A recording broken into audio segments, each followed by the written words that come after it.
The easiest way to buy in the best areas. You should see headlines now. All media are claiming this is the last chance to buy.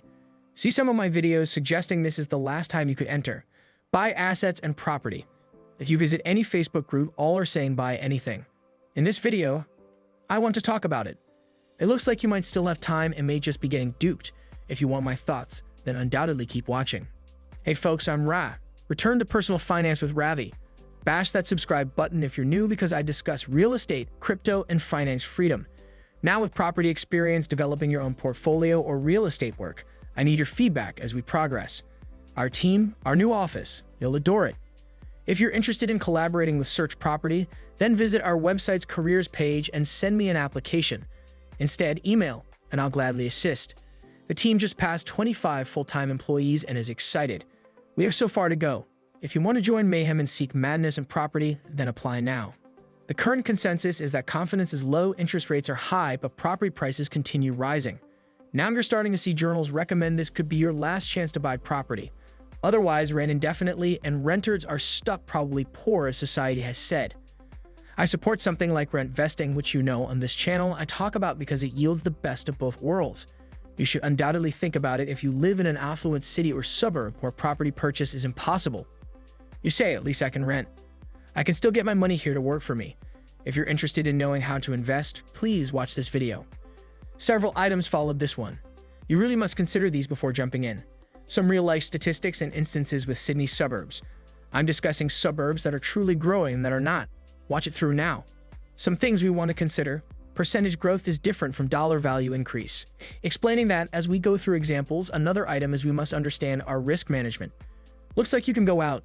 Tell Ravi I want 10 houses in the next 6 months, but I have no savings, and if something goes wrong, then I'm doomed. Good risk management is essential to creating a sustainable portfolio. You want as many assets as feasible for as long as feasible, but the reality is most people are shaken because they have poor risk management. Also, examine your lending. Current lending conditions differ greatly from 5, 10, 20 years ago, but likely be dramatically different in 5 to 10 years. I often say roadmaps are guides, you can't just follow them. I'll buy and continue buying and repeating in 10 years because the reality is things change. Changes require adaptation. I've seen successful investors who've had no intentions and also encountered bad investors who stuck to a plan and were thoroughly defeated since they never adjusted. It's important to get the proper folks around and have an appropriate method that adapts. We see changes in the atmosphere. When people say you must enter, prices are insane. Found nothing, low supply, just purchase that arrives, FOMO. Then you buy emotionally, where you can become very scared, buying with that feeling of missing out. Buying your own home is a recipe for calamity, and its cause is mostly because buying and investing, unfortunately, involves human emotions. Many emotions, some more than others. When treating the property as a company, you must remain as logical as possible. Some will be more emotional and can't stay reasonable, but that's reality. Some will do it extremely well compared to others still investing but are risk-averse. So let's provide 2 key instances, some suburbs, and please create the decision for yourself. Tolerate me going down this trail today, or if I made these selections. I know throughout the previous few years some of you do, then the next several examples will be eye-opening. Now, with the majority of my video viewers from Sydney, I'll make this applicable to NSW and Sydney, especially in stating the same could apply to Brisbane and the same for Melbourne. No, I'm not discriminatory because I think Sydney beats one. Just noting, since I was born in Sydney, I know this market well. Thus, I still avoid touching in the first case.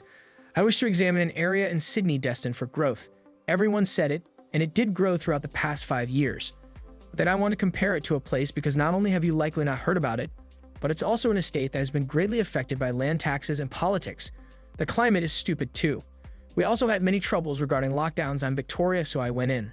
Okay, if I went and just invested in one of these versus something very positive sentiment, how would that look? Let's examine the numbers. My suburb is Granville, a suburb near Para, predicted to be the second CBD if you're not in Sydney. But where's Para? Anyone in Sydney knows Para's matter should have been next best. This is why we've seen such growth.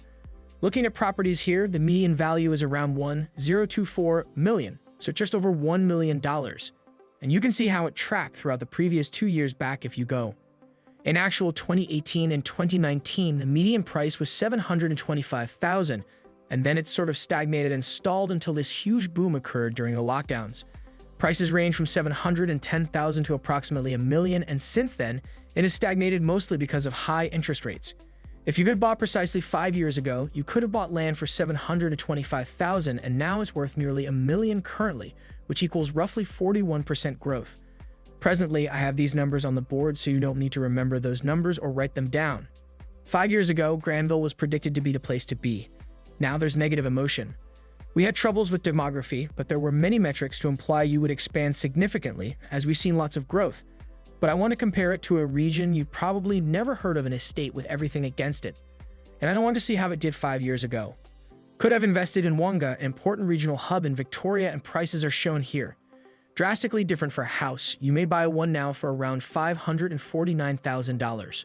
However, if you examine what 5 years ago, prices were priced at about $349,000. Thus, percentage improvements are not the same as dollar gains, because if you look at this, you might say, okay, in Granville, I've made nearly $300,000. Buying in Wonga would have cost me $400,000, only making $200,000, so Granville was superior. Not exactly, because if you purchase in Wonga 5 years prior, the growth you would have encountered is 57% versus 41% in Granville, because percentage gains matter. Yes, you can speed up your portfolio and may boast that you made all this money, but buying around $20 in Wonga and Sydney, $1 million rising $1 million. For those interested, hey, I want to develop a 10+ property portfolio. How will it be done? Well, you wish for the fastest horse, but the fastest horses rarely stay put. That's expensive. So consider as you move through this. You could argue playing it safe. Say, Roby chose these suburban areas to demonstrate reality. I chose 2 suburbs from the blue, but I'll do it. I'll repeat this process, and I kid you not. Let me only mention these 2 areas. Look at those stats. Some will go buck the trend, so far based on this video supporting my theory. Correct. Fortunately, I run the full service buyer's agency, and I've done it for years, so I know most suburbs that were priced this way. We examine regions that surpass blue chip areas across Sydney, Melbourne, and Brisbane. Next, my example is 5 Dock in the inner west of Sydney. It's probably 15-20 minutes from the city and a great place to live. Many wonderful restaurants. Do you know 5 Dock? You like the cafes and atmosphere. It's near water and again prime property. If you shouted blue chip, Sydney would say 5 Dock. The median price here is just over $2.4 million, more than twice as pricey as Granville, notwithstanding about 25-30 minutes distant. Blue chip, so notice this and okay. It's worth roughly $2.4 million. If I had entered 5 years ago, it was $1.7 million, so I would have made $700,000. What does that look like percentage-wise? It would expand 42%, so if you divide by 5 years growth, about 8%. Yes, you could say due to lockdowns, this can't be trusted. I've gone 30 years ago and saw the data. I simplified this video for you guys, and also the opposite may be argued. Yes, it could have been far worse, higher, but interest rates, due to huge increases. It tapered but would be considerably higher otherwise to see how arguments for and against. It's crucial to look beyond your backyard because there are regions out there doing so well, better than my figures. Simply told, these aren't even locations we've promoted to customers when buying property, so you can only imagine what the end numerals seem like. This is why I haven't skewed it, just randomly selected places. Here's another example because you could say, well, pricing points matter. Now my thesis is modified. It's not blue chip property pricing that matters. Ravi shows me prices and how they're different. I said right now, if you're young and living in Sydney, you probably must decide one thing. Do I buy property or go out there and with my same amount invest somewhere I can afford? Thanks for watching. Did you like it? Please inform us in the remarks section below. If you enjoyed this video, kindly like and subscribe to our YouTube channel for further updates.